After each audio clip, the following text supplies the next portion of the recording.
ও মামা বলো good morning, good morning, good morning. আজকে আমাদের মামা অনেক সকালবেলায় উঠে পড়েছে, কারণ আজকে আমাদের মামা ফার্স্ট স্কুল যাবে, তাই তো?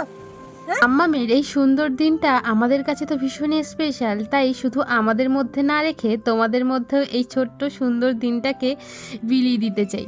চলো তোমরাও দেখে নাও আজকে মাম্মামের দিনটা কেমনভাবে যায়। মামা এই না ব্রাশ নিয়ে যাও, না নাকি দাঁত মাজতে হবে তো। এসে এসো ব্রাশ, দাঁত মাজ। কি ব্রাশ? মাম্মাম তো এমনিই সারাক্ষণ বই নিয়ে বসে থাকে, আর ও না মাঝে মাঝেই বলে যে মাম্মাম স্কুলে যাব, টাটা।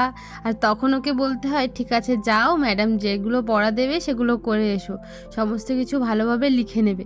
এইভাবে এতদিন চলছিল, কিন্তু আজকের দিনটা একদম অন্যরকম আর বাস্তব। ও টাটা বলে দে ঠাম্মা। গুড নাইট, গুড নাইট নাকি? হ্যাঁ,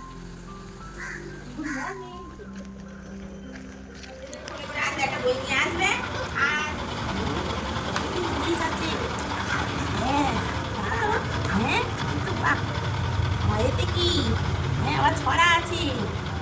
হ্যাঁ এখনকার এদিকে যা।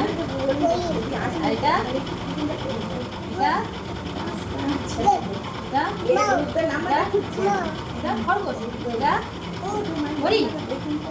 মাম্মামের জীবনের প্রথম স্কুল, আর এই দিনটাও খুব ভালোভাবেই কাটিয়েছে। তোমরা ওকে সবাই অনেক অনেক আশীর্বাদ করো, ও যেন 10 জনের একজন হতে পারে আর ভালো মানুষ হতে পারে।